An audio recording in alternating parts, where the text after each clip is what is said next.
नमस्कार बच्चों, मैं BL चौधरी पुनः आप लोगों का हार्दिक स्वागत करता हूं। तो चलिए आज हम कक्षा 12वीं के भौतिक शास्त्र विषय का एक महत्वपूर्ण टॉपिक वैद्युत चुंबकीय प्रेरण के अंतर्गत दो समतल वृत्ताकार कुंडलियों के बीच अन्योन्य प्रेरकत्व के बारे में जानकारी हासिल करते हैं। तो इसके लिए मान लीजिए दो वृत्ताकार समतल कुंडलियां P और S एक दूसरे के निकट समाक्षी रखी हैं। प्राथमिक कुंडली की त्रिज्या व फेरों की संख्या R1 और N1 तथा द्वितीयक कुंडली के फेरों की संख्या व त्रिज्या N2 और R2 है। प्राथमिक कुंडली में I1 धारा प्रवाहित हो रही है। अतः यदि प्राथमिक कुंडली में प्रवाहित होने वाली धारा I1 हो तो उसके केंद्र पर उत्पन्न चुंबकीय क्षेत्र की तीव्रता V1 बराबर μ0 N1 I1/2R1 न्यूटन प्रति एम्पियर मीटर। और इसकी दिशा आप जानते हैं, केंद्र से होते हुए कुंडली के तल के लंबवत दिशा में होता है। इस चुंबकीय क्षेत्र को कुंडली S के तल के लिए एक समान माना जा सकता है। अतः द्वितीयक कुंडली से बद्ध चुंबकीय फ्लक्स φ2 = N2B1A2, ये इन तीनों चीज़ों का मल्टीप्लिकेशन होगा। मान रखिए B1 का, तो N2 μ0 small n1 I1/2R1 πr2² weber. किंतु φ2 बराबर m/I1 से m बराबर φ2/I1, इसलिए m बराबर μ0 N1 N2 πr2² हेनरी। अब m की निर्भरता देखिए, m is proportional to N1, प्राथमिक कुंडली के फेरों की संख्या के समानुपाती होता है। m is proportional to N2, द्वितीयक कुंडली के फेरों की संख्या के समानुपाती होता है। m is proportional to R2², द्वितीयक कुंडली की त्रिज्या के वर्ग के समानुपाती होता है। और m is proportional to 1/R1, या हम कह सकते हैं कि m जो है प्राथमिक कुंडली की त्रिज्या के व्युत्क्रमानुपाती होता है।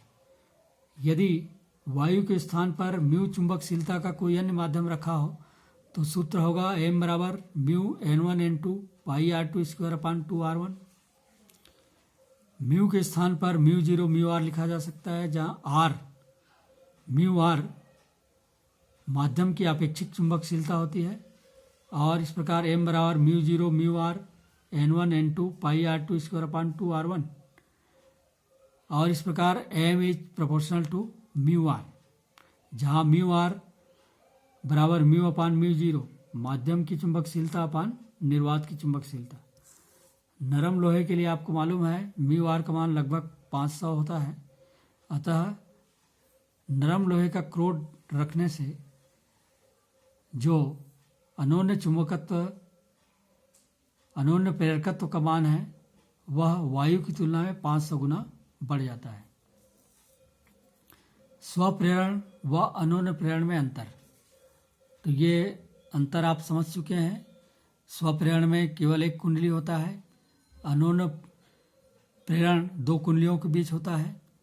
स्वप्रेरण में उसी कुंडली में प्रेरित धारा बहती है और अन्योन्य प्रेरकत्व में पास रखी दूसरी कुंडली में प्रेरित धारा बहती है। इस प्रकार से स्वप्रेरण में प्रेरित धारा सीधे मुख्य धारा को प्रभावित करती है, क्योंकि उसी कुंडली में प्रेरित धारा उत्पन्न होती है। इसमें प्रेरित धारा चूंकि दूसरी कुंडली में उत्पन्न होती है, अतः मुख्य धारा को प्रभावित करने का कोई प्रश्न ही नहीं उठता। स्वप्रेरण में स्वयं का स्वप्रेरकत्व होता है और अन्योन्य प्रेरण में दोनों कुंडलियों के बीच का अन्योन्य प्रेरकत्व होता है।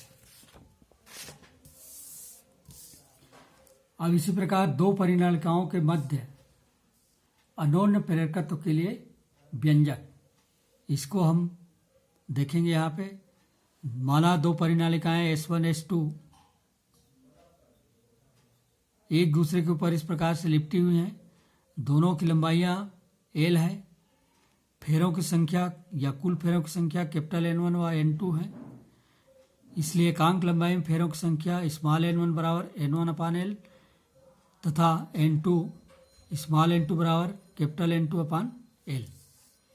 यदि परिनालिका S1 में धारा I1 प्रवाहित हो रही हो तो उसके अंदर चुंबकीय क्षेत्र की तीव्रता B1 बराबर μ0 स्मॉल n1 I1 या μ0 कैपिटल N1/L I1। इसलिए परिनालिका S2 से संबद्ध चुंबकीय फ्लक्स,